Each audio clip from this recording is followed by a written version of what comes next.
여러분들 모두 반갑습니다. 네, 함께 오늘따라 사람 좀 적네. 다 같이 인사 같이 해볼까요? 함께 예배함이 기쁨입니다. 네, 옆뒤 서로 지체들을 바라보면서 다 같이 다시 한번 인사해볼까요? 함께 예배함이 기쁨입니다. 기쁨입니다. 오늘도 자바식 명도 예배에 나오신 여러분들 모두 환영드립니다. 저희가 슬플 때나 기쁠 때나 항상 주님만 바라보고 찬양해야 된다는 것을 저희가 믿습니다. 아멘. 오늘도 다 같이 찬양하고 예배하기에 앞서 기도로 주님 앞에 나아갔으면 좋겠습니다.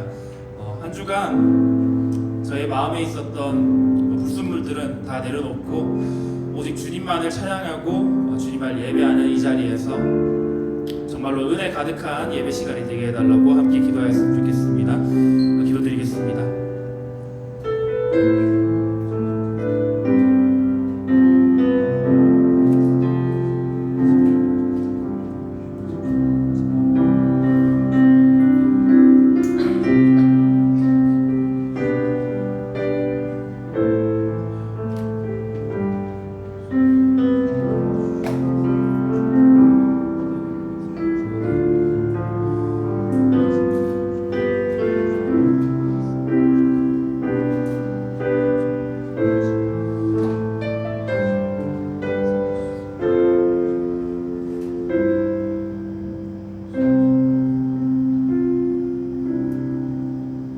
사도신경으로 신앙 고백드리도록 하겠습니다.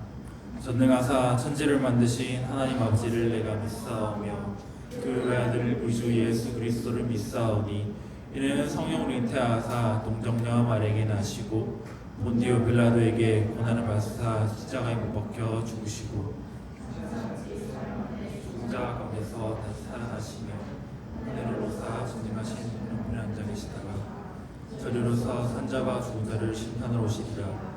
성령을 믿사오며 거룩한 공예와 성도가 서로 교통하는 것과 죄를 사해 주시는 것과 몸이 다시 사는 것과 영원히 사는 것을 믿사옵나이다. 아멘.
시간 찬양할 때 다 같이 일어나서 기쁘게 힘나게 파워풀하게 찬양했으면 좋겠습니다.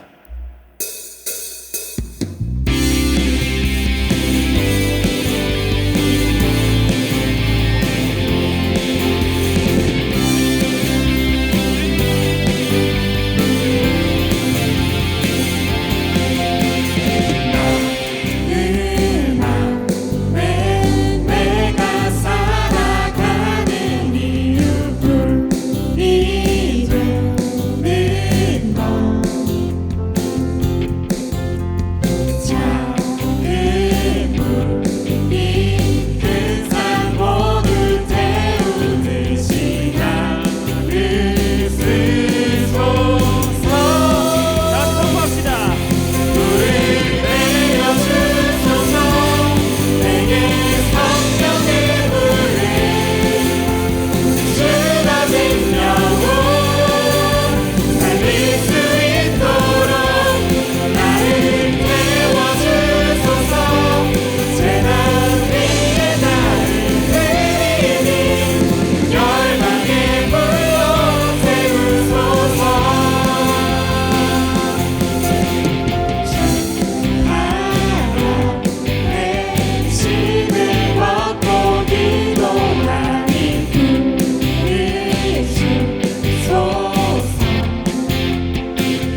영광의 박수를 올려줍시다. 아멘.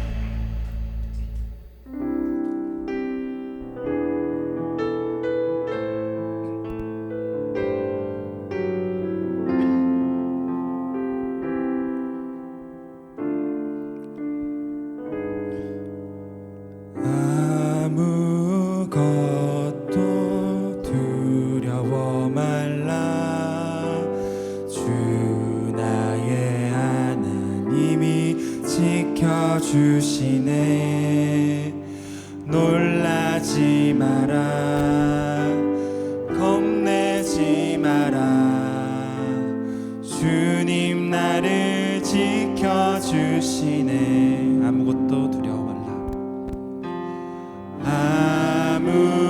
아무것도 두려워 말라. 주 나의 하나님이 지켜주시네. 놀라지 마라. 겁내지 마라. 주님 나를 지켜주시네. 내 삶이 힘에 겨워 지칠지라도 주님 나를 지켜주시네. 세상의 험한 풍파 몰아칠 때도 주님 나를 지켜주시네.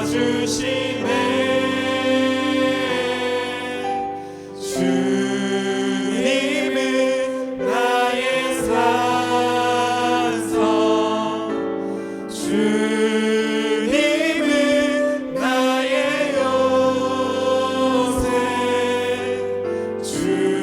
주님은 나의 소망, 나의 힘이 되신 여호와.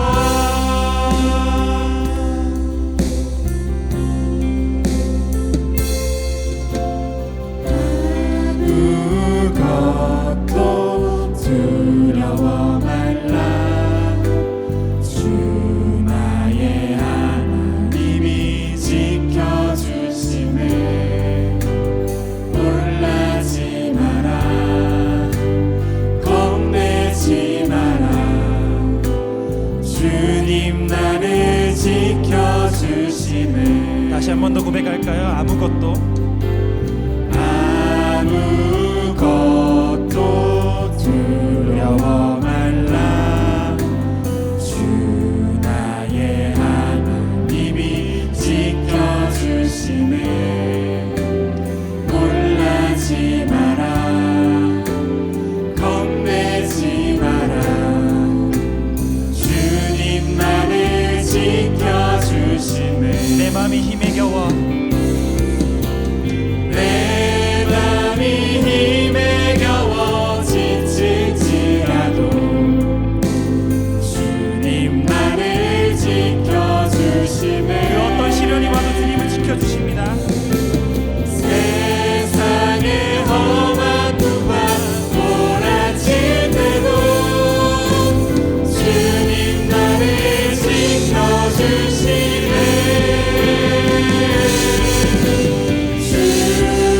주님은 나의 산성, 주님은 나의 요새,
선하신 하나님 아버지, 귀한 주일을 허락하여 주셔서 감사합니다. 또한 이 청년부에 발걸음하게 하시는 은혜에 감사드립니다. 어느덧 6월을 맞이하여 한 해의 반을 보내고 있습니다. 즐겁고 행복한 2025년을 꿈꾸며 출발하였지만 우리의 삶의 무게가 무거워 무엇을 위하여 달리고 있는지 알 수 없을 때도 많습니다. 버겁고 힘들지만 계획한 것들이 무너질까 내려놓을 용기도 없습니다. 하나님, 저희를 긍휼히 여겨주시고 지금 이 순간이 거룩한 멈춤이 되게 하시며 붙잡을 것이 있다면 그것이 하나님만이 되게 하옵소서. 우리 안에 계시는 성령을 잃지 않도록 떠나지 마시옵소서. 하나님보다 사랑했던 것들을 내려놓는 용기를 주시옵고 내려놓음이 잃는 것이 아닌 하나님으로 가득 차게 하시며 거두어 가신다 하여도 그것이 은혜인 것을 깨닫는 우리들이 되게 하시고 기쁘게 단번에 단숨에 내려놓는 우리들이 되게 허락하여 주시옵소서. 다가오는 수련회를 위해 기도합니다. 귀한 시간을 사모하며 준비합니다. 준비하는 모든 손길에 복을 허락하시고 수련회에 참석할 수 있는 환경과 상황을 허락하여 주시옵소서. 우리의 시간을 드리는 것뿐 아니라 상황이 어떠하든 무엇보다도 마음 자체가 하나님께로 향하려 울릴 수 있기를, 하나님과 관계 회복의 역사가 있기를 소망합니다. 예배를 위해 기도합니다. 이 시간을 허락하시고 이곳에 보내주신 목사님께 영육간의 강건함을 허락하시고 지치지 않는 새로운 힘으로 말씀 전할 수 있게 하시며 우리들에게는 말씀으로 회복되는 시간이 되게 허락하여 주시옵소서. 우리는 환경을 바꾸려고 기도하지만 우리를 바꾸시려고 환경을 사용하시는 하나님, 더디게 느껴지더라도 하나님의 때를 기다리며 기쁘시게 사용될 수 있도록 준비되고 깨어있기를 소망합니다. 협력하여 선을 이루시는 하나님을 기대하며 예수님의 이름으로 기도드립니다. 아멘.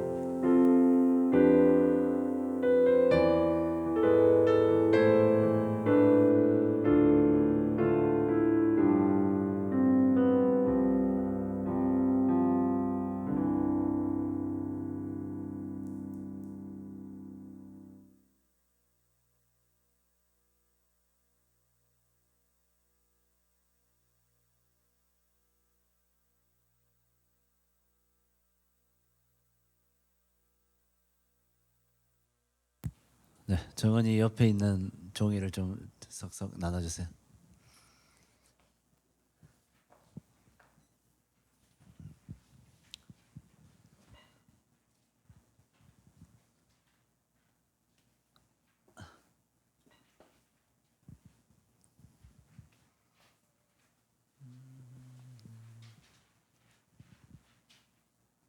진아, 김진아.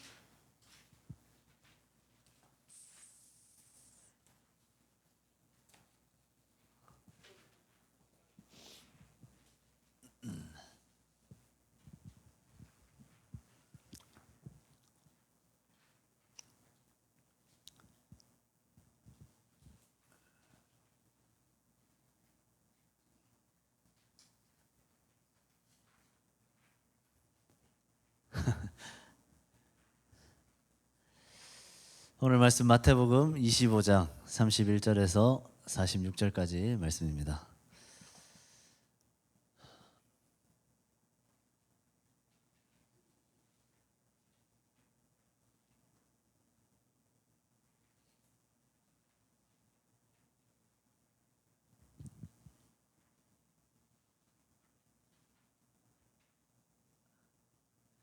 분명히 내가 아는 사람 다 온 것 같은데 왜 잘비 맞지? 좀 특이하네. 아는 사람 다 있는 것 같은데. 오케이. 자, 마태복음 25장 31절에서 46절까지 말씀 우리 번갈아 가면서 읽겠습니다. 제가 먼저 31절 있습니다.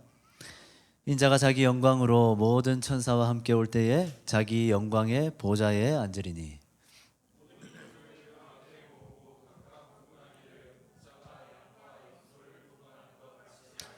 양은 그 오른편에 염소는 왼편에 두리라.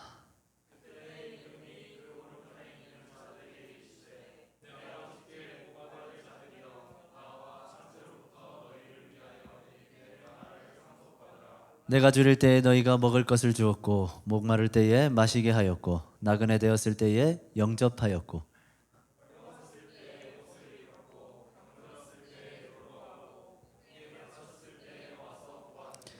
이에 의인들이 대답하여 이르되 주여 우리가 어느 때에 주께서 줄이신 것을 보고 음식을 대접하였으며 목마르신 것을 보고 마시게 하였나이까.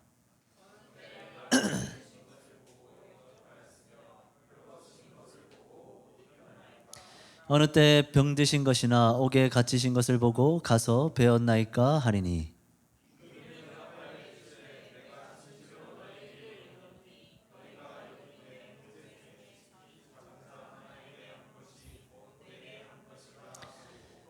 또 왼편에 있는 자들에게 이르시되 저주를 받은 자들아 나를 떠나 마귀와 그 사자들을 위하여 예비된 영원한 불에 들어가라.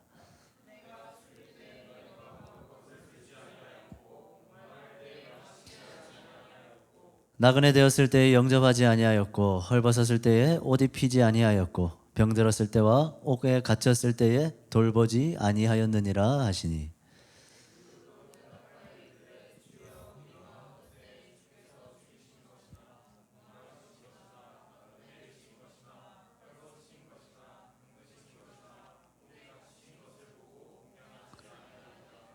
이에 임금이 대답하여 이르시되 내가 진실로 너희에게 이르노니 이 지극히 작은 자 하나에게 하지 아니한 것이 곧 내게 하지 아니한 것이니라 하시리니 그들은 영벌에 의인들은 영생에 들어가리라 하시니라.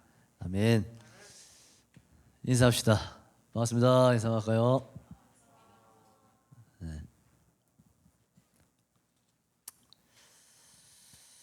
네, 반갑습니다.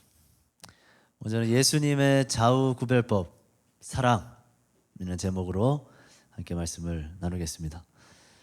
여러분 우리는 좌우 색깔 논리가 팽배하게 깔려 있는 시대를 살고 있습니다. 뭐 누구는 좌파니, 누구는 우파니, 누구는 진보고, 누구는 보수고, 우리는 이런 말들을 어디에서나 쉽게 들을 수 있습니다. 최근에는 대선이 있었으니까 더 많이 들을 수 있었겠죠. 자, 좌익과 우익, 좌파와 우파라는 말은 정치적인 성향을 크게 두 부류로 나누는 일반적인 구분 방법이죠. 대체로 사회적 평등을 옹호하는 입장을 좌익, 기존의 사회 질서를 옹호하는 입장을 우익이라고 말합니다. 자, 이러한 표현의 유래는 예전에 프랑스 혁명 당시에 국민의회에서 혁명파는 좌측, 왕당파는 우측에 나눠 앉은 것에서 비롯되었다라고 합니다. 사실 뭐 이념이 다양한 현대 사회에서는 이런 좌우의 구분이 어려운 경우가 많습니다. 하지만 보통 좌익, 좌파라고 하면 일반적으로 경제적 평등을 위한 정부의 개입과 사회의 진보를 주장하고, 우익, 우파라고 하면 경제적 자유, 사회 질서의 유지를 옹호하는 것으로 우리는 이해하죠. 자, 그러면 여러분들에게 한번 묻습니다. 여러분들은 좌파입니까? 우파입니까? 여기가 좌파, 여기가 우파입니까? 죄송합니다. 정치적 발언 상가하겠습니다. 여러분들 진보입니까? 보수입니까?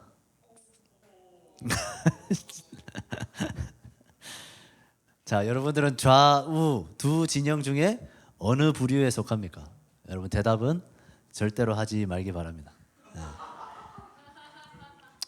뭐 뜬금없는 질문이지만 사실 요즘에 사회생활이나 또 사람들과의 관계에 있어서 그런 관계를 형성함에 있어서 이 좌우라는 정치적 성향은 오늘날 사람들에게 굉장히 중요한 판단 기준으로 작용하고 있습니다. 그 사람의 어떤 정치적 성향을 가지고 있는가, 그 사람이 좌편향적 성향이냐 우편향적 성향이냐, 좌우 중에 어디에 속해 있는가, 이 사실이 그 사람을 받아들일지 말지를 결정하는 중요한 잣대가 되기도 한다는 거죠. 자, 이처럼 세상 사람들은 특히나 요즘에는 그 사람이 좌파인지 우파인지가 중요합니다. 진보인지 보수인지를 따지죠. 정치적 성향과 색깔로 서로를 구분하고 편가르기를 합니다. 그리고 치열하게 대립하며 싸워대죠. 사실 이번에 대선 때 저희 어머니가 하은이랑 이제 통화를 하고 있었습니다. 근데 하은이가 그 선거 있죠. 후보자들 다 들어가 있는 그걸 이제 정독했기 때문에 후보자를 다 외우고 있었어요. 그래서 저희 어머니한테 2번 이재명을 뽑을래요 이렇게 했거든요. 2번이 아니었나 이번에? 1번 이재명을 나 안 하던 말 하려 하니까 1번 이재명을 뽑겠다. 하미가 그런 거야. 어머니가 뭐라고 말했을까요? 우리 어머니가 혼을 내면서 아니야 뭐 2번 김문수야 뭐 이런 얘기를 하더라고. 예.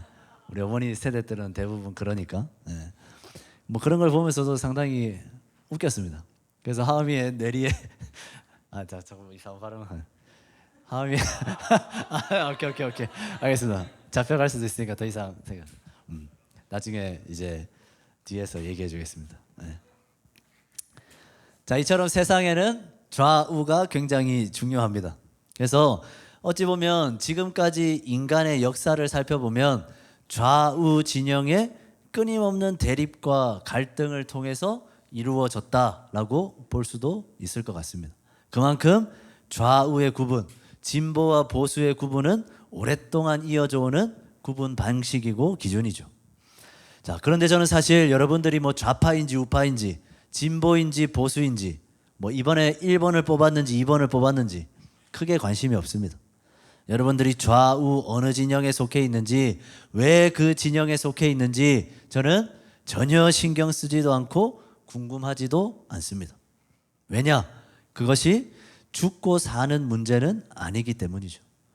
진보적 성향을 가지고 있다고 해서 보수적 성향을 가지고 있다고 해서 좌파 진영에 속하든 우파 진영에 속하든 그 문제에 우리의 당장의 생명이 걸려 있는 것은 아니기 때문입니다.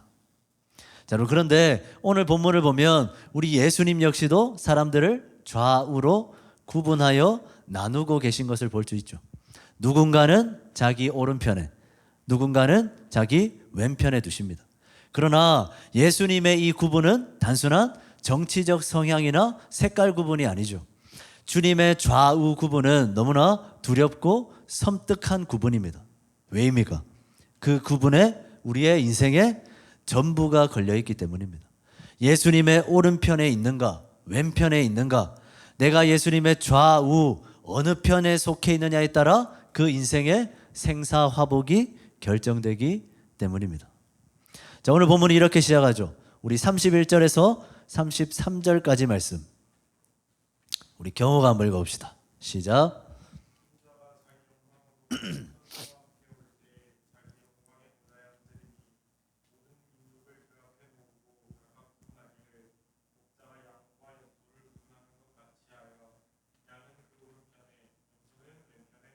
아멘.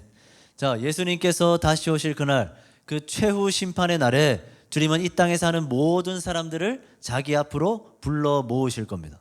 그리고 그들을 목자가 양과 염소를 구분하듯이 누군가는 자신의 오른편에, 누군가는 자신의 왼편에 두실 겁니다. 예외는 없습니다. 세상에는 다양한 민족, 다양한 계층의 사람들이 함께 어울려 살고 있죠. 그러나 마지막 날 심판 날이 되면 이 세상 모든 사람들은 오직 두 부류의 사람으로 나누어지게 될 겁니다. 어떻게 나눠집니까?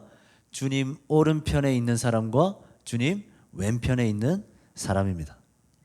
자, 그런데 중요한 것은 주님의 오른편에 있는 자와 왼편에 있는 자의 운명이 극명한 차이를 보인다는 거죠. 우리 34절 우리 하영이가 한번 읽어봅시다. 34절 시작.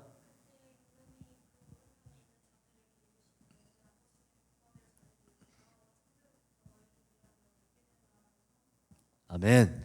자, 그날에 주님의 오른편에 있는 자들에게는 놀라운 복이 주어지죠.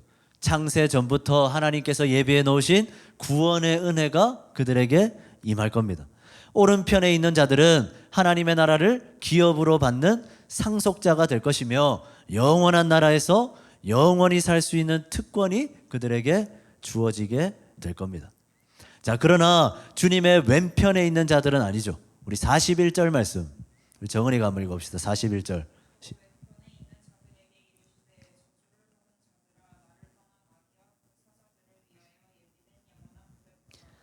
자, 그날에 주님 왼편에 있는 자들의 운명은 어떻습니까? 주님은 그들에게 복이 아니라 끔찍한 저주를 내리시죠. 그들에게 예비된 것은 하나님 나라에서의 영원한 삶이 아닙니다. 그들은 사탄마귀 소굴인 영원한 지옥불에서 영원히 불에 타들어가는 고통을 경험하게 될 겁니다. 자, 결국 이 땅의 모든 인생들의 운명은 뭡니까? 둘 중 하나죠. 본문 46절입니다. 예찬이 한번 읽어봅시다. 시작. 46절. 아멘. 자, 사랑하는 청년 여러분, 오늘도 이 세상에는 수많은 사람들이 각자 다양한 인생을 살고 있습니다. 남들보다 부유하게 사는 사람도 있고 남들보다 높은 지위를 누리는 사람도 있죠. 그와는 반대로 남들보다 가난하고 힘들게 사는 사람도 있습니다. 그러나 이 땅을 사는 모든 인생들은 딱 두 종류로 구분될 뿐입니다. 무엇입니까? 영생에 들어가는 인생, 그리고 영벌에 들어가는 인생이죠. 우리 인생은 결코 복잡하지가 않습니다. 간단합니다. 이 땅에는 영원히 죽을 인생을 사는 사람, 그리고 영원히 살 인생을 사는 사람, 두 종류의 사람밖에는 없습니다. 부자든 가난한 자든 취업을 했든 안 했든 지위가 높든 낮든 어떤 상황과 환경과 여건에 처해 있든 인생은 영원히 죽거나 영원히 살거나 둘 중 하나일 뿐인 거죠. 자, 그러면 우리는 이 땅을 어떻게 살아야 됩니까? 우리는 무엇을 위해 살아야 합니까? 우리의 삶의 목적이 뭐가 되어야겠습니까? 우리는 무엇에 힘쓰며 살아가야겠습니까? 이 땅에서 아무리 부유한 삶, 성공한 삶을 산다 해도 주님 다시 오실 그때 그 심판날에 주님 왼편에 있게 될 인생이라면 그가 이룬 부와 성공이 무슨 소용이 있겠습니까? 모든 것을 다 가진 자라 하더라도 그날에 영원한 불에 영원히 타들어가야 할 인생이라면 그가 애써 모은 모든 것들이 무슨 소용이 있을까요? 그러므로 우리는 어떻게든 주님 다시 오실 심판날에 주님의 왼편이 아니라 오른편에 있는 인생이 되어야겠죠.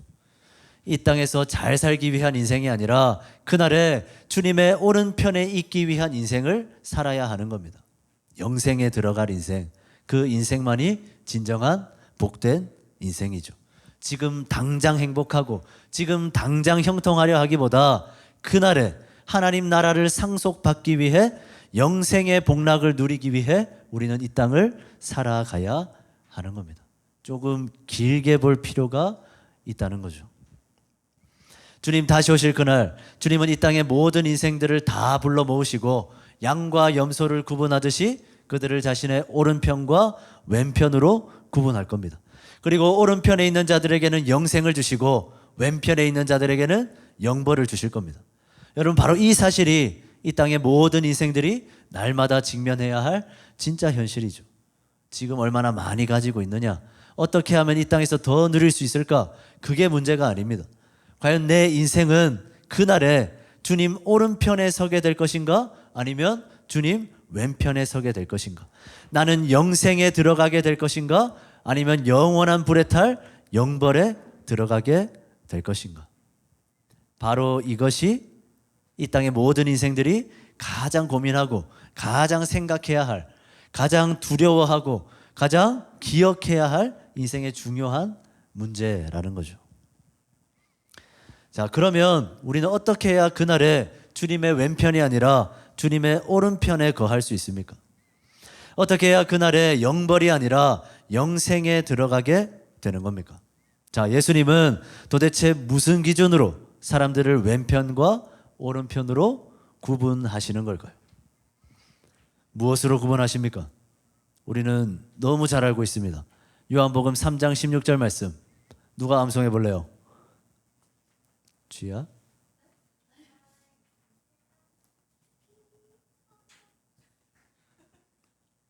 분위기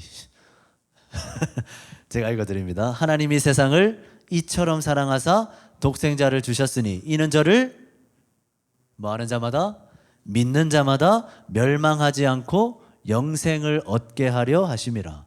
아멘. 자, 인생이 멸망하지 않고 영생을 얻을 방법 뭡니까? 하나님이 보내신 독생자 예수 그리스도를 믿는 겁니다. 돈이 아닙니다. 성공이 아니죠. 이 땅에서 쌓은 많은 성취나 업적이 아닙니다. 예수를 믿는 믿음, 그 믿음만이 심판날의 구원을 얻을 수 있는 유일한 방법이죠. 그러므로 그날에 주님의 오른편에 있는 자들은 누구겠습니까? 주님을 믿는 자들이겠죠. 반대로 주님의 왼편에 있는 자들은 당연히 주님을 믿지 않는 자들일 겁니다. 오직 예수를 믿는 자만이 영생을 얻습니다. 다른 방법은 없습니다. 다른 기준도 없습니다. 주님은 그 안에 믿음을 보시고 사람들을 오른편과 왼편으로 나누실 겁니다. 그리고 오른편에 있는 자들에게는 영생을, 왼편에 있는 자들에게는 영벌을 내리실 겁니다. 오직 믿음으로 인생의 운명이 결정되는 겁니다. 자, 여러분, 그런데 오늘 본문을 한번 보겠습니다. 오늘 본문에서 예수님은 그날에 사람들을 오른편과 왼편으로 구분하는 기준을 믿음이라고 말씀하시지 않습니다. 자, 이상하지 않습니까? 분명 모든 인생은 오직 예수 그리스도를 믿는 믿음으로 영생을 얻을 수 있습니다. 오직 예수 그리스도를 믿는 자들만이 그날에 주님 오른편에 있을 수 있습니다. 그런데 지금 예수님은 믿음을 이야기해야 할 상황에서 전혀 다른 주제를 이야기하고 계십니다. 무엇입니까? 주님은 지금 믿음이 아니라 믿음의 증거인 사랑을 이야기하고 계십니다. 자, 먼저 주님은 자신의 오른편에 있는 자들에게 이렇게 말씀하시죠. 우리 34절에서 36절까지 말씀. 우리 민석이 한번 읽어봅시다.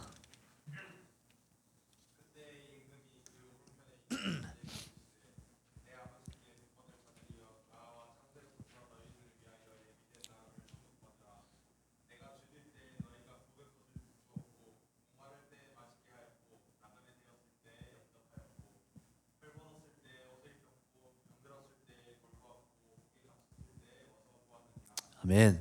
자, 지금 예수님께서 무엇이라 말씀하십니까? 주님 오른편에 있는 자들이 하나님께 복을 받고 하나님 나라에 상속받는 이유가 뭐라 말씀하십니까? 그들이 예수님을 사랑했기 때문이다 말씀하시죠. 그들은 예수님이 배고플 때 먹을 것을 줬고 목마를 때 물을 줬고 거처 없이 돌아다니실 때 집으로 영접했고 헐벗었을 때에 옷을 입혀줬고 아플 때 돌봐줬고 그리고 옥에 갇혔을 때 찾아왔기 때문에 그 극진한 사랑 때문에 영생을 얻는 것이다 말씀하십니다. 자, 하지만 그들은 예수님을 직접 만난 적이 단 한 번도 없었습니다. 예수님을 먹인 적도 없고 그분께 물을 준 적도 없습니다. 그분을 집으로 영접한 적도 없고 그분을 돌보거나 옥에 갇힌 그분을 찾아간 적도 없습니다. 자, 그러면 도대체 뭡니까? 그들이 하나님께 복을 받고 하나님 나라를 상속받는 이유가 뭡니까? 그들은 도대체 무엇 때문에 영생을 얻는 겁니까? 자, 이 질문에 대한 답이 본문 40절에 명확하게 나타나죠. 우리 40절 말씀 우리 은진자매 한번 읽어봅시다. 40절 시작.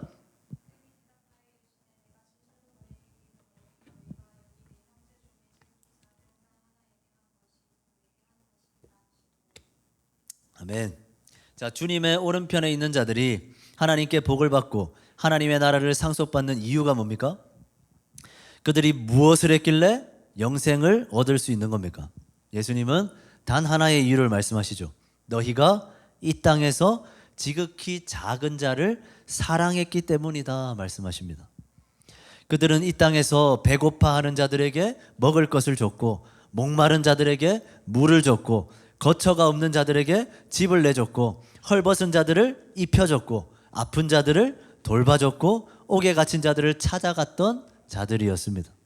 그들은 남을 도와줄 줄 알던 사람이었습니다. 남을 사랑할 줄 아는 자들이었죠.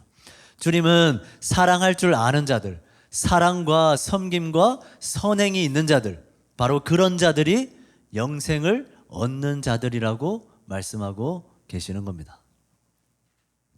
자, 그러면 주님 왼편에 있는 자들이 저주와 영벌을 받는 이유도 명확해지죠. 우리 41절에서 43절 우리 수환이 한번 읽어봅시다. 41절에서 43절 시작.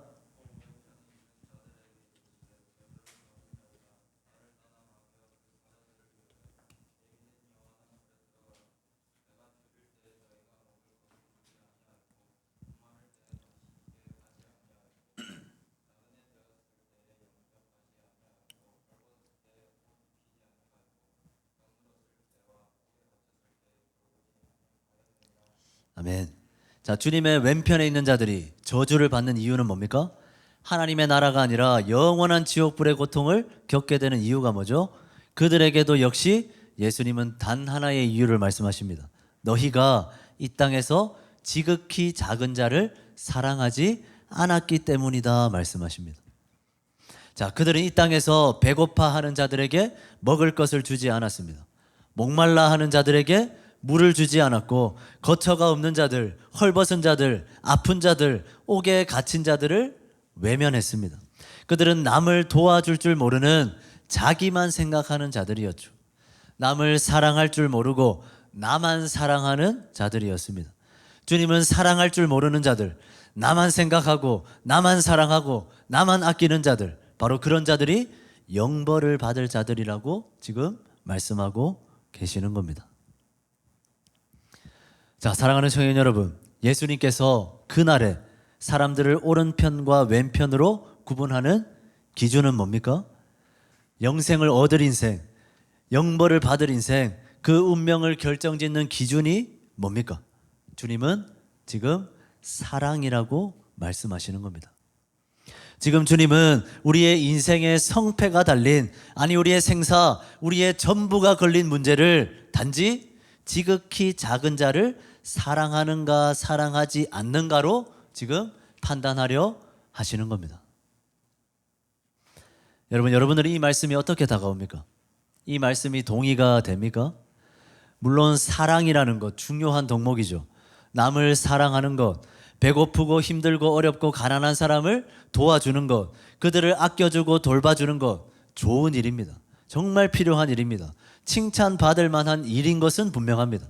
하지만 사랑을 하지 않는 것이 영원한 불에 들어가야 할 만큼 그렇게 심각한 죄입니까? 지극히 작은 자를 괴롭힌 것도 아닙니다. 약한 자의 것을 착취한 것도 아니죠. 남의 목숨을 빼앗은 것도 아닙니다. 그저 성경은 도와주지 못했다 말하고 있습니다. 그런데 단지 지극히 작은 자를 도와주지 않았을 뿐인데 그것이 저주받아야 할 정도의 일입니까? 그렇게 심각한 잘못인가요? 자, 그러나 오늘 40절 말씀을 한번 보십시오.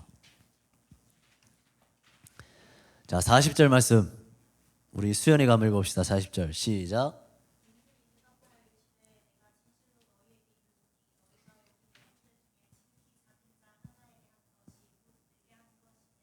아멘. 45절도 읽겠습니다. 우리 경아.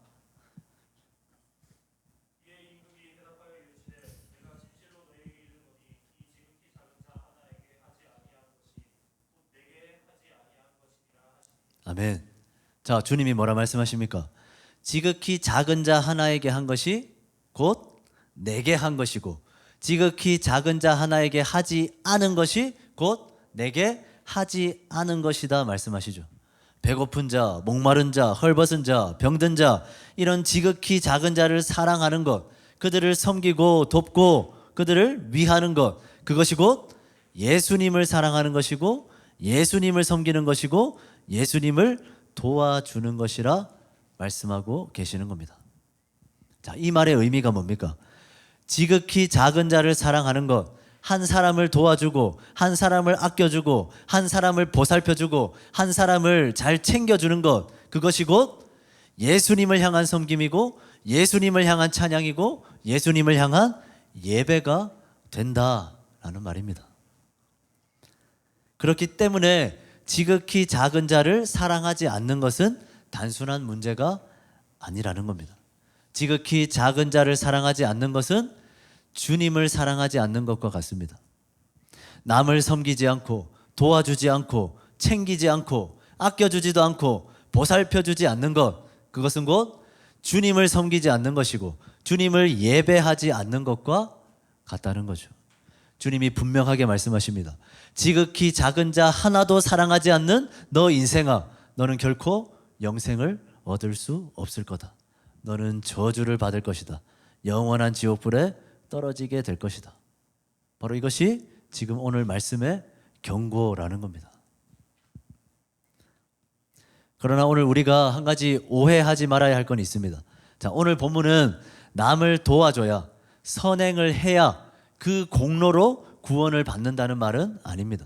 사람들에게 잘해야만, 남들을 사랑하고 아껴줘야만 그 행위로 인해서 영생을 얻을 수 있다는 뜻은 아니라는 거죠. 배고픈 자를 먹이는 것, 목마른 자를 마시게 하는 것, 나그네를 영접하는 것, 헐벗은 자를 입히는 것, 병든 자를 돌보는 것, 본문에 나타난 이 사랑의 선행들은 하나님 나라에 들어가는 원인으로서가 아니라 하나님 나라의 백성됨의 증거로서 제시되어 있는 말씀입니다.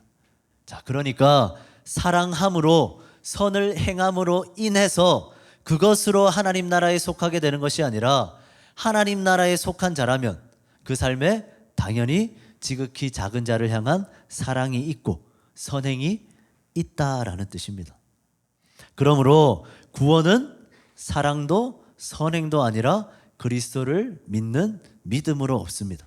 그러나 그 믿음은 지극히 작은 자를 향한 사랑으로, 또 어려움에 처한 자들을 돌보는 선행으로 반드시 그 믿음이 드러나야 한다는 거죠. 드러나야 되는 것이, 드러나게 되는 것이, 드러나서 볼 수 있게 되는 것이 바로 진정한 믿음이라는 겁니다. 자, 사랑하는 청년 여러분, 오늘 이 본문이 우리에게 주는 교훈이 뭡니까? 모든 인생은 오직 믿음으로 구원을 받습니다. 예수 그리스도를 믿는 자만이 주님의 오른편에서 영생을 얻을 수 있습니다. 그러나 그날에 주님의 오른편에 있는 자, 영생을 얻는 자, 믿음으로 구원받은 주의 백성들, 그들 안에 반드시 나타나게 될 모습은 바로 사랑이라는 겁니다. 예배를 잘 드리는 행위, 그것이 믿음이 아닙니다. 주일날 온종일 교회에 있는다고 그리스도인이 아닙니다. 믿음 좋은 사람은, 아니 믿음이 있는 사람은 반드시 사랑할 줄 아는 사람입니다. 그리스도인은 사람을 챙길 줄 아는 사람입니다. 정의가 쉽죠? 그리스도인은 예배를 어떻게 드리고 주일날 참석하며 출석률이 이 정도 되고, 아니요, 예수를 믿는 사람은, 믿음이 있는 사람은 사람을 챙길 줄 아는 사람입니다. 나만 아는 사람이 아니라 힘든 사람, 어려운 사람, 좀 약한 사람, 고통 중에 있는 사람을 도와줄 수 있는 사람이 그리스도인이라는 겁니다. 그날에 예수님의 왼편이 아니라 오른편에 있는 인생은 그 삶에 지극히 작은 자를 향한, 한 사람을 향한 사랑이 있는 인생이라는 겁니다. 자, 말씀을 마무리합니다. 마지막으로 여러분들에게 묻습니다. 여러분들은 주님 오른편에 있는 자들입니까? 아니면 주님 왼편에 있을 자들입니까? 여러분들은 그날에 주님 오른편에 있기를 원합니까? 아니면 주님 왼편에 있기를 원합니까? 나는 막 그냥 좌파니까 그냥 왼편에 있을게요. 그런 생각하지 마시고, 여러분들은 영생을 얻고 싶으십니까? 아니면 영벌을 얻고 싶으십니까? 자, 이 세상의 마지막 날에 주님 오른편에 있기를 원한다면, 주님 오른편에서 영생 복락을 누리길 원한다면, 그렇다면 나에게 주어진 모든 오늘들을 어떻게 살아야겠습니까? 사랑하며 살아야겠죠. 사람을 챙기며 살아야겠죠. 약한 사람들, 좀 힘들어하는 사람들을 돌보며 살아야겠죠. 그게 그리스도인다운 모습이라는 겁니다. 영생을 얻은 자의 모습이라는 거죠. 자, 이제 새로운 한 주를 살아갑니다. 이번 한 주는 아무리 바빠도, 아무리 정신없더라도 한번 주위를 꼭 둘러보기 바랍니다. 혹시 아파하는 자들이 있으면, 또 힘들어하는 자들이 있으면, 어려움에 처해 있는 자들이 있으면, 영적인 침체에 빠져 있는 자가 있으면, 또 걱정과 고민에 파묻혀 있는 자들이 있으면 어떻게 하겠습니까? 챙겨야죠. 사랑해야죠. 도와줘야 하는 겁니다. 그들에게 다가가서 사랑을 실천하기 바랍니다. 배고픈 자들, 가난한 자들, 소외된 자들, 거처 없는 자들, 그런 연약한 자들에게 도움이 되어줘야겠죠. 그렇게 살아가는 우리에게 주님은 영생 복락을 허락해 주실 겁니다. 지극히 작은 자 하나에게 한 것이 곧 내게 한 것이다 말씀하신 이 주님의 말씀을 꼭 기억하기를 바랍니다. 우리는 두 눈으로 예수님을 오늘날 볼 수 있습니다. 예수님은 어디에 있습니까? 지극히 작은 자가 바로 예수입니다. 그래서 그 예수를 섬기고 도와주고 사랑하고 위하고 아껴주고 배려하고 이해하는 것이 바로 그리스도인들의 공동체의 모습이죠. 같이 모여서 그냥 한 목소리로 찬양하고 예배 자리에 머물러 있는 것만이 그리스도인다운 공동체가 아닙니다. 지극히 작은 자, 내 옆에 있는 예수들을 보십시오. 그 예수님에게 잘해야 됩니다. 예수님을 아끼고 위하고 사랑해야겠죠. 그게 참된 공동체의 모습이 아닐까 저는 생각해 봅니다.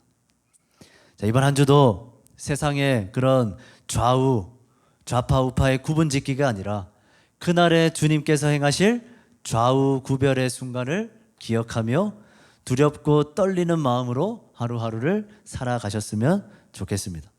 주어진 모든 오늘들을 힘써 서로를, 이웃을, 또 내 옆에 지체들을 사랑하고 아끼면서 살아가는 저와 우리 모든 청년들 될 수 있기를 간절히 소원합니다. 반주해 주소. 반주 뭡니까?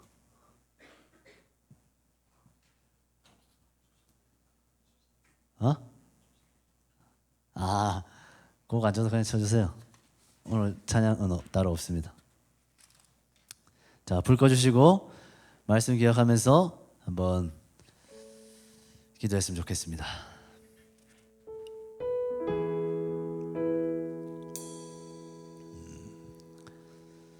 예수님의 좌우 구분의 기준을 오늘 함께 나눴습니다. 물론 우리는 예수 그리스도를 믿음으로 영생을 얻을 수 있습니다. 그러나 오늘 말씀은 그 믿음의 증거인 사랑을 강조하고 있습니다. 지극히 작은 자를 향한 사랑, 내 옆에 있는 사람을 향한 사랑, 그 사랑이 있는 자들이 마지막 날에 주님 오른편에 있는 자들입니다. 주님 오른편에 있기 어울리는 인생의 모습이죠. 나에게 아무리 여러 가지 예배의 행위들, 섬김과 헌신의 그런 시간들이 쌓여져 있다 하더라도 지극히 작은 자를 향한 사랑이 없으면 아무 소용이 없습니다. 예수 믿는 사람은 사람을 챙길 줄 아는 사람입니다. 사람을 위할 줄 아는 사람입니다. 고통 중에 있는 사람, 좀 힘들어하는 사람, 괴로워하는 사람, 약한 사람, 고민하는 사람, 여러 가지 문제 앞에 좌절하고 있는 사람, 그런 사람을 바라보며 도와줄 수 있는 사람이 그리스도인입니다. 우리 시간 함께 기도하기 원합니다. 내가 과연 주님의 오른편에 있을 만한 합당한 인생을 살아가고 있는지 한번 돌아보길 원합니다. 예수를 믿는다 말하지만 내 안에 어느 순간 또 사랑이 식어져 버린 것은 아닌지 이 시간 간절히 함께 기도했으면 좋겠습니다. 주님, 지극히 작은 자를 향한 사랑을 회복시켜 주십시오. 그 마음 가지고 우리 함께 간절히 기도하겠습니다. 기도합니다. 사랑의 주님, 주님 앞에 기도합니다. 하나님, 지극히 작은 자를 향한 사랑, 그 사랑이 우리에게 있는지를 돌아봅니다. 하나님, 주위의 사람들을 챙길 수 있는 마음이 있는지 하나님 아버지 우리의 마음을 돌아봅니다. 하나님 아버지여, 분명 아파하는 자들, 연약한 자들, 괴로워하는 자들, 여러 근심과 걱정 앞에 좌절하고 절망하고 있는 자들을 수없이 보아왔습니다. 그러나 그 지극히 작은 자들을 향해서 나는 어떤 태도를 보이고 있습니까? 어떤 마음으로 다가가고 있습니까? 아니, 다가가지조차 않고 있는 것이 우리의 모습은 아닙니까? 주님이 오늘 우리에게 두렵고 떨리는 마음을 주십니다. 지극히 작은 자에게 한 것이 내게 한 것이다 말씀하십니다. 지극히 작은 자가 바로 나 예수다 말씀하십니다. 지극히 작은 자를 향한 그 마음과 태도와 말과 모든 것들이 바로 주님을 향한 나의 태도요 나의 언행임을 기억합니다. 주여, 주여, 주위를 둘러보고 하나님 아버지여, 내게 허락해 주신 지체들을, 사람들을 하나님 생각하기를 원합니다. 그리고 그들을 더 사랑하는 이번 한 주가 되기를 원합니다. 하나님, 주일 예배 하나님 아버지 이것으로 끝난다, 그리스도인의 본분을 다하였다 생각하는 것이 아니라 하나님 삶의 현장에서 주어진 모든 관계 속에서 사랑하고 돕고 이해하고 배려하고 위하고 격려하고 응원해 줄 수 있는 우리의 삶이 될 수 있도록, 그래서 예수님이 우리의 삶을 보고 평가하실 때 네가 나를 도왔다, 네가 나를 먹였다, 네가 나에게 옷을 입혔다, 그렇게 평가받을 수 있도록 지극히 작은 자를 향한 그 사랑으로 이번 한 주를 살아가는 모든 청년들이 될 수 있도록 주님 도와 주시옵소서. 간절히 소원합니다. 주님 도와 주시옵소서. 우리 한 가지만 더 같이 기도하겠습니다. 우리 이제 연합 수련회가 이제 얼마 남지 않았습니다. 7월 3일부터 5일까지 우리 청년 5개 교회에서 함께 연합 수련회를 가집니다. 수련회를 위해서 기도할 때 오늘은 한 가지만 두고 기도했으면 좋겠습니다. 수련회에 임하는 우리의 마음을 놓고 한번 기도했으면 좋겠습니다. 생각보다 참석자들이 어느 정도 많이 또 결단해 준 것 같습니다. 그렇지만 여전히 상황은 되지만 마음을 먹지 못해 고민하는 청년들도 있을 것 같습니다. 또한 마음은 너무 큰데 상황이 되지 않는 청년들도 있을 것 같습니다. 우리의 마음과 또 특별히 또 고민하고 있는 우리 청년들의 마음을 놓고 간절히 기도했으면 좋겠습니다. 수련회를 향한 기대와 사모하는 마음이 더 일어날 수 있도록 하나님이 예비해 놓으신 은혜, 그 은혜를 누리려 하는 그 갈급한 심령이 우리에게 회복될 수 있도록, 그래서 기대하는 마음으로 수련회에 참여할 수 있도록, 특별히 마음이 생기지 않은 청년들에게는 주여 강권적으로 역사하시사 그 마음 문을 열어주시고, 또한 상황이 열려지지 않는 청년들에게는 그 상황마저도 열어주셔서 우리 모두가 함께 하나님의 은혜를 누리는 귀한 한 날 되도록 우리 수련회를 준비하고 또 수련회 가운데 나아가는 우리 모두의 마음을 놓고 간절히 한번 기도하겠습니다. 기도합니다. 사랑해 주님, 기도합니다. 하나님, 수련회가 계속해서 준비 중에 있습니다. 먼저 우리의 마음을 준비하길 원합니다. 기대하고 사모하는 마음이 우리 안에 일어나게 되기를 원합니다. 하나님, 연합수련회로 함께 준비하고 있습니다. 어떤 특별한 은혜를 부어주실지, 어떤 말씀으로 나에게 깨닫게 하실지 하나님 기대하는 우리 청년들이 되었으면 좋겠습니다. 별 볼일 없는 수련회겠지, 그냥 똑같은 수련회의 연속이겠지, 하나님 그런 모든 마음들은 제하여 주시고 하나님께서 부어주실 은혜를 기대합니다. 어떻게든 나에게 말씀하시고 깨닫게 하시고 변화시키시고 누리게 하실 그 하나님의 능력을 신뢰하며 하나님 이번 수련회 정말 기대하는 마음으로 참여할 수 있는 모든 청년들이 될 수 있도록 주님 도와 주시옵소서. 함께 하실 주님을 기대하며 나아갑니다. 특별히 마음 문 열지 못한 청년들 그 마음을 주장하여 주셔서 수련회를 향한 마음을 더 부어주셔서 수련회에 참석할 수 있도록 말걸음 인도하여 주시옵소서. 상황이 되지 않고 여건이 되지 않는 청년들도 있습니다. 하나님께서 그 마음 붙드시고 상황마저도 해결하여 주셔서 정말 하나님의 은혜를 온전히 누리는 귀한 시간 되도록 하나님 많은 청년들이 함께 참석할 수 있도록 주여 역사하여 주시옵소서. 간절히 소원합니다. 주님 도와 주시옵소서.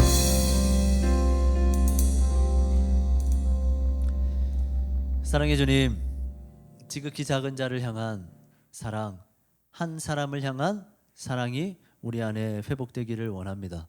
중요한 문제라는 것을 잊지 않게 하시고 우리 공동체 안에도 지극히 작은 자를 향한 그 사랑이 넘쳐나게 되도록 주님 사랑 충만한 공동체로 세우시고 함께하여 주시옵소서. 수련회를 위하여 기도했습니다.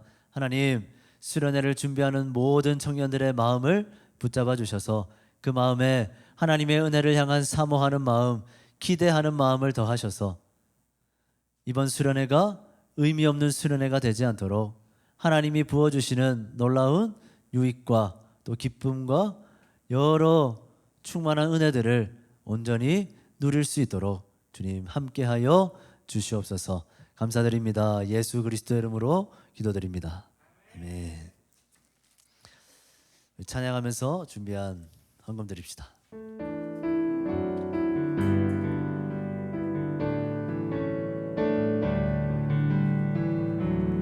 나의 맘 받으소서. 오셔서 주님의 처소 삼으소서. 나의 전부이신 주여 내 맘을 받아주소서. 드려진 예물을 위해 기도합니다. 사랑의 주님, 우리 사랑하는 청년들 빈손으로 오지 않고 주님의 사랑과 은혜에 감사하는 마음으로 귀한 예물을 드립니다. 주님께서 이 예물에 담긴 그 고백과 마음을 받아주셔서 날마다 주님을 향한 감사와 찬양이 넘쳐나는 우리 모든 청년들 되도록 주님 함께하여 주시옵소서. 드려진 이 모든 예물이 하나님의 나라를 이루는 일에, 교회를 세워가는 일에, 우리 공동체를 건강하게 만들어가는 일에 귀하게 사용되도록 주님 역사하여 주시옵소서. 예수 그리스도의 이름으로 기도드립니다. 아멘. 지금은 우리 주 예수 그리스도의 은혜와 하나님 아버지의 사랑하심과 성령 하나님의 교통하심이 지극히 작은 자에게 하는 것이 곧 죽게 하는 것임을 기억하며 내게 주어진 사람들, 내게 주어진 지체들을 돌아보고 그들을 더욱더 사랑하고자 결단하고 소원하는 우리 사랑하는 모든 주의 청년들 위해, 이들의 삶의 현장, 삶의 모든 순간순간들 위해 이제로부터 영원까지 항상 함께 있을지어다. 아멘.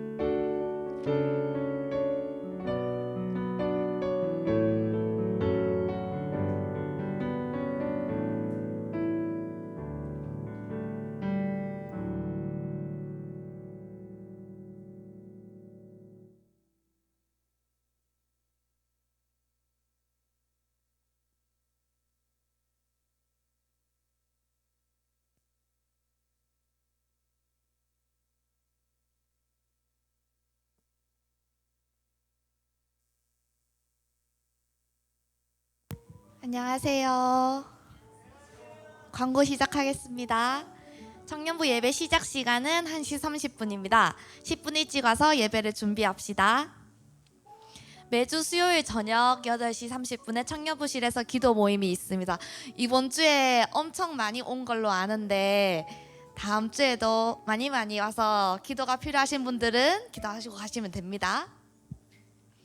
6월 22일 예배 후 다음 주죠. 짜바데이가 진행됩니다. 함께 교제하면서 즐거운 시간 보내길 바랍니다. 여름연합수련회가 7월 3일에서 5일 평산 아카데미 7곡 동명에서 있습니다. 다들 풀참한다고 체크했나요? 오, 진짜 수련회에서 뵐게요. 다다음 주 6월 29일 청년부 예배는 여름 수련회를 위한 연합 예배로 드립니다. 장소는 동산교회고 1시 30분에 여기 오셔서 같이 출발할게요. 오늘 예배 후 조모임이 있고 조모임 후 임원 모임이 있습니다. 오늘은 짜친다 점수를 정산하는 날입니다. 마지막 오늘 게임을 한 후 우승조를 발표하겠고, 오늘 우승조에게는 저희가 자주 애용하는 자이언트 트리 쿠폰을 드립니다. 예. 그래서 오늘의 점수 한번 띄워주세요. 이렇게 됩니다. 충분히 뒤집을 수 있을 정도로 점수 많이 드릴 거예요 오늘. 그래서 오늘의 짜친다는요, 자강두천 토론대회입니다. 주제 한번 띄워주세요. 앞에 띄어진 주제 2가지 중 찬반 1가지를 조별로 1분간 회의를 한 후 골라주시면 되고, 많은 조가 원할 수도 있으니까 우선순위를 정해서 순서를 정해주세요. 그리고 리더가 앞에 나와서 주제를 선택하고 대표로 토론할 센스 만점 논리왕을 1명 뽑아주시면 됩니다. 그리고 앞에서 선택한 주제로 토론을 진행할 건데요. 토론 순서는 A, B 순서로 그 대답이 A 아니면 B 이렇게 있거든요. 이렇게 진행이 되면 주장 한 번, 반박 한 번, 자유토론 1분 후 투표하겠습니다. 승리 방식은 이렇습니다. 토론하기 전 토론에 참여하지 않은 두 조는 본인의 생각에 따라 A, B를 투표해 주시면 되고, 토론을 들은 후 바뀌거나 바뀌지 않은 생각으로 A, B를 한 번 더 투표하여 한 명이라도 설득을 한 조에게 점수 50점을 드리겠습니다. 자, 그러면은 조별로 앉아 볼 텐데요. 조초 여기 앞쪽, 토끼와 거북이 저기 뒤쪽, 미정조 여기 앞쪽, 소방관조 뒤쪽.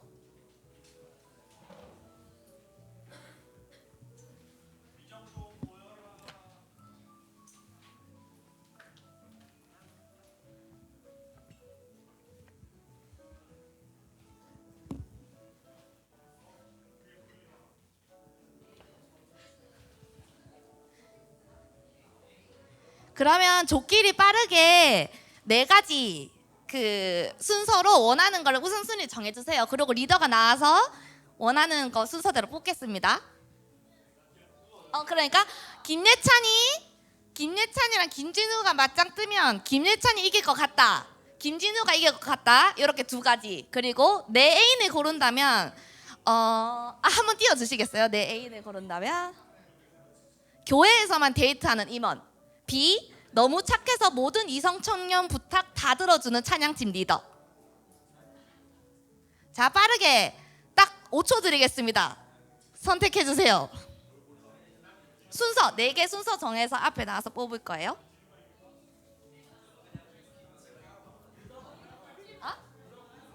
둘 중에 하나.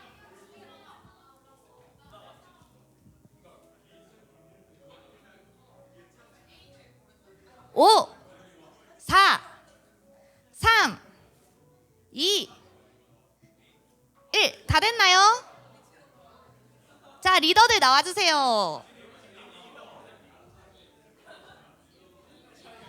리더입니까? 리더들 나와주세요.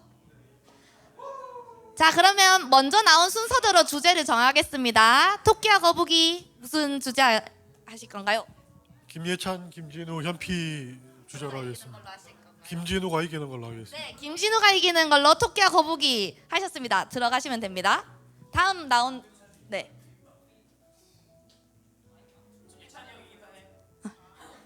저거나 그 2개 주제 중에서 지금은 진우가 이겼다 나왔으니까 예찬이 이겼다, 아니면은 애인 2가지 A, B 답 중에 고르시면 돼요.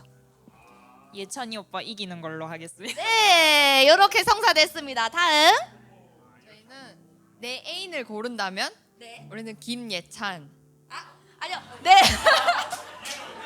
죄송해요. 제가 설명이 너무 부족했습니다.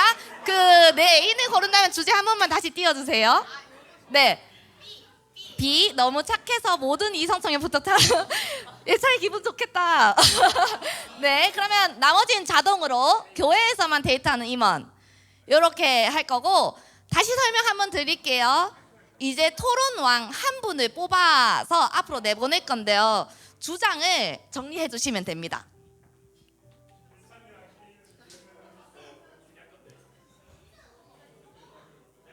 하려고 그냥.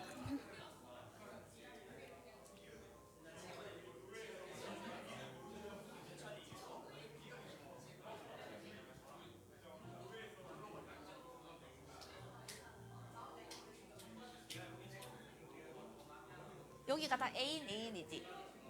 애인이지. 여기가 김예찬, 그러면 김진우? AB 나누라고. 아니 그러니까 나눠줬잖아. 어느 주제 선택했어? 우리 김예찬. 또 김진우 선택한 저 어디야? 저기 뒤에?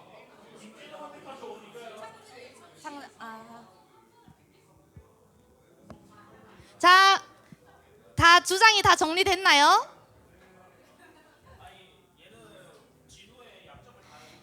그러면 죄송한데 이 2조 자리 좀 바꿔주시겠어요? 자, 그러면 첫 번째 주제 띄워주세요. 김예찬, 김진우가 현피를 뜬다면 김예찬이 이긴다. A. 김진우가 이긴다. B. 주장에 토론하실 분들 앞으로 나와주세요.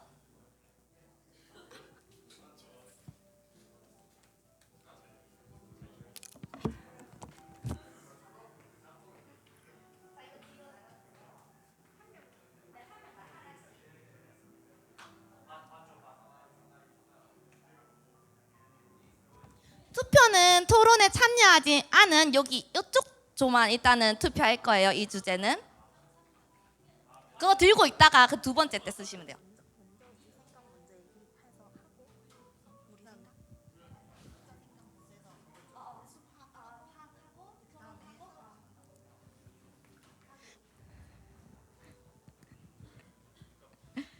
자, 그러면 조초랑 저기 소방관조 A, B 여기 의견 확인하시고 하나 둘 셋 하면 본인의 생각, 조 생각에 따르지 않아도 돼요.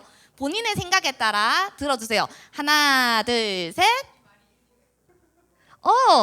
B 3개, 나머지 A. 김예찬이 이긴다가 맞네요. 근데 괜찮아요. 이거는 한 명이라도 설득을 당하면 되는 거니까. 자, 그러면은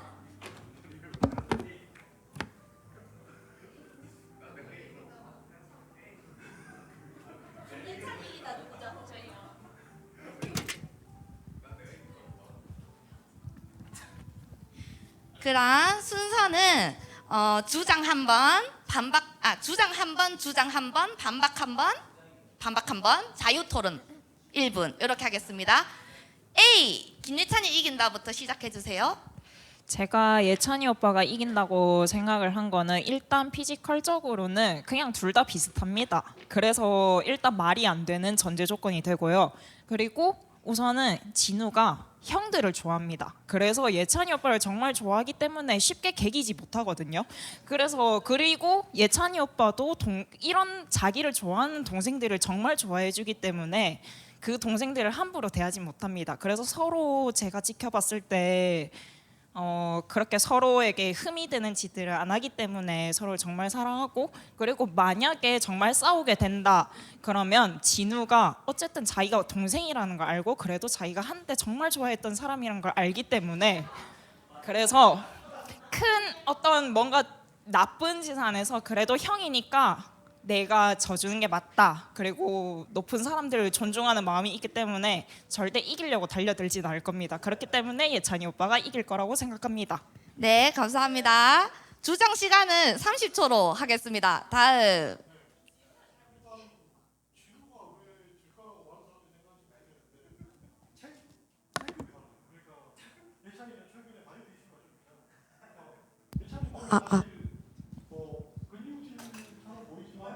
사실은 살이 많이 빠져 있는 상태인 거죠.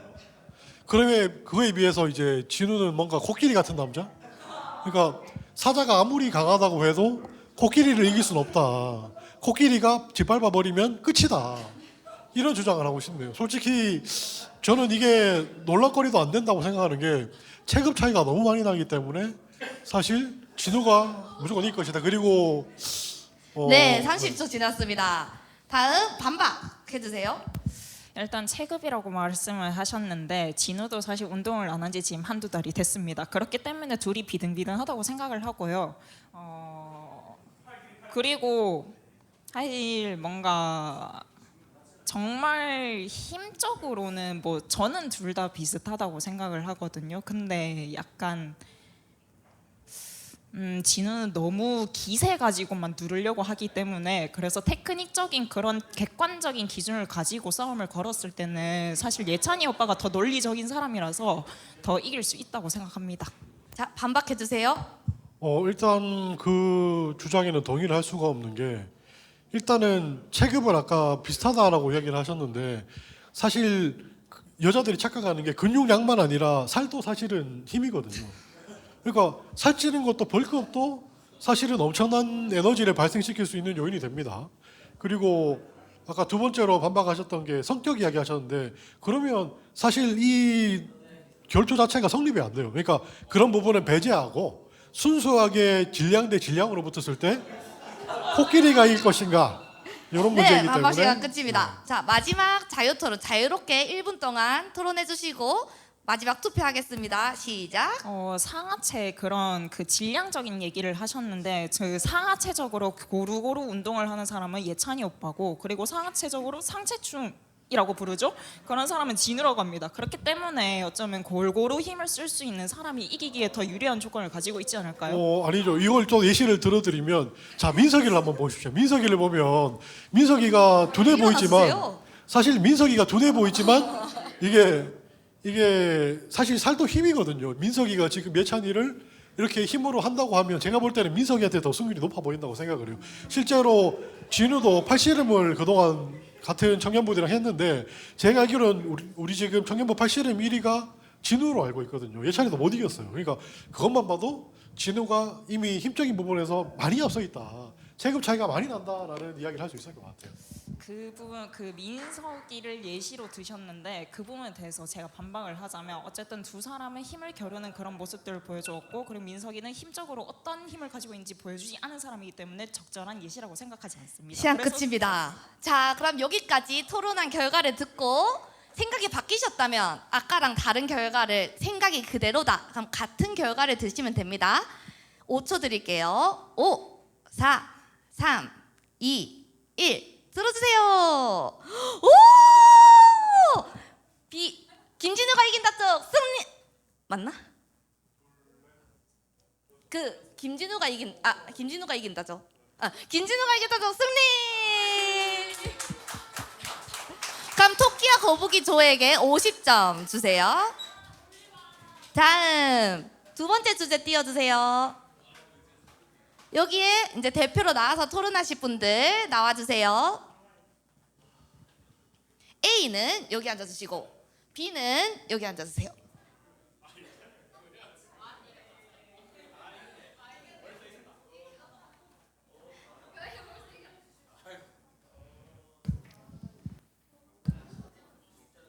자, 그러면 투표는 이쪽 편에 토론을 참여하지 않은 이쪽 조에서 투표를 할 겁니다.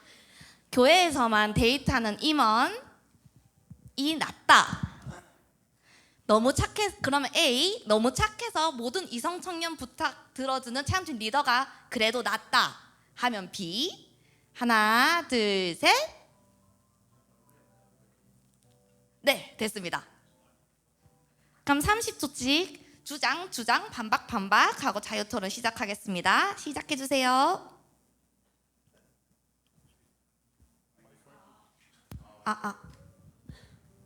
자, 우리는 교회 안에서 하나 되는 공동체입니다. 그래서 교회 안에서 연애하는 게 어떻습니까?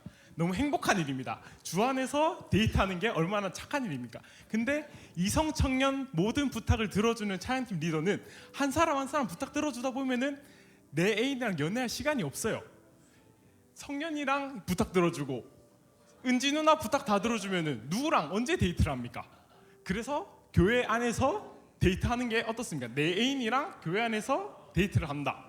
참 행복한 일입니다. 네, 다음 주장 해주세요. 교회 안에서 네. 아니 우리가 이제 주님의 사랑을 생각해 보면 모든 청년들의 부탁을 들어주는 게 맞죠. 그 다음에 아까 목사님 설교하신 것처럼 이제 작은 자에게 하는 게 곧 나에게 하는 거라고 하셨는데 아니 이게 뭐 가려가면서 들어주고 가려가면서 안 들어주고 하면 그게 과연 우리가 믿는 이 기독교 안에서 옳은 사랑의 형태가 맞나? 저는 그렇게 생각합니다. 네, 반박해 주세요. 저거는 주제가 내 애인을 고른다면이기 때문에 형이 말하는 거는 교회에서 참된 리더의 모습을 얘기하는 거지 내 애인에 해당되는 모습이 아니다. 내 애인을 지키기 위해서는 모든 사람의 부탁을 들어주면 안 되죠. 주제가 애인을 고른다면이지 않습니까? 그러니까 교회에서만 데이트를 하더라도 내 사람과 데이트를 하는 것이 더 좋다 이 말입니다. 반박해 주세요. 아까 경호가 이제 교회 안에서 하나 되는 걸 얘기하면서 그래 교회 안에서 데이트하는 게 좋다고 했는데 교회 안에서 하나가 되려면 더욱더 일단은 뭐 내 애인만 짜고 돌고 그런 거 안 되는 거죠. 그 다음에 이제 해주세요. 네. 그다음에 이제 함께 이제 아니 그 애인을 고른다면은 같이 이제 교회 안에서 사랑하면서 하면 되는 거 아닙니까? 이게 굳이 막 내 애인이라고 교회 밖에서 데이트 많이 하면 돼요. 그렇지 않아요? 자, 마지막 1분 자유토론 시작하겠습니다. 아니, 주제가 내 애인을 고른다면이니까 형이 말하는 모습은 아까도 말했듯이 본보기가 되는 리더의 모습, 임원의 모습에 해당되는 거지 내 애인으로는 부적합하지 않나. 그러면 본보기가 되는 리더는 사랑을 하면 안 되나요? 아니요, 사랑은 해도 되죠. 그러니까 이렇게 해가지고 만약에 본보기 되는 리더를 이 깎아내리면서 애인으로 적합하지 않다라고 가게 되면은 이 훌륭한 리더들은 이제 그럼 연애는 어떻게 하고? 아니죠, 연애는 해도 되죠. 근데 내 애인을 고르는 거니까. 그러니까 연애는 해도 되는데 저는 아까 말씀하신 것처럼 교회 안에서 연애를 하고 이렇게 하면 좋다고 했는데 교회 안에서 연애를 하게 장려하게 하려고 하는데 리더들이 이 약간 이 폄하를 당하는 요런 예 그런 거는 오히려 앞뒤가 맞지 않지 않나 생각합니다. 다 끝났나요? 자, 그러면은 우리 토론한 결과를 듣고 본인의 생각이 바뀌었다면 반대로, 그 생각이 바뀌지 않았다면 그대로 드릴게요. 하나, 둘, 셋. 오, B 승리입니다. 기념 상승. 예찬 이 조가 어디죠? 네, 조초에게 50점 드리겠습니다.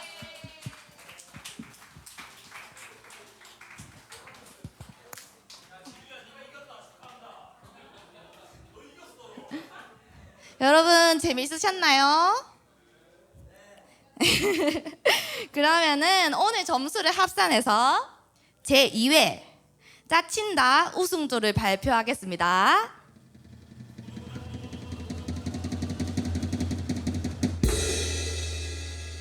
도쿄 거북이죠! 팀원들 리더 대표로 선물도 같이 주세요. 네, 사진 한번 찍을게요.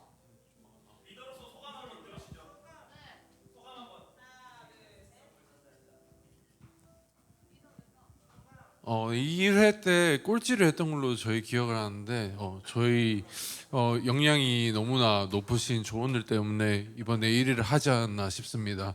하고 싶은 말이 많지만 네, 이쯤 하는 걸로 하고 네, 좀 더 화이팅 할 수 있는 저희 토끼와 거북이죠. 오늘 뭐 끝나지만 오늘 마무리 잘 하도록 하겠습니다. 자, 감사합니다.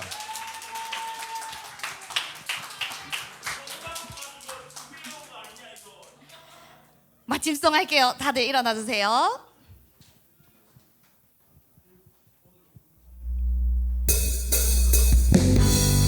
다시 숨을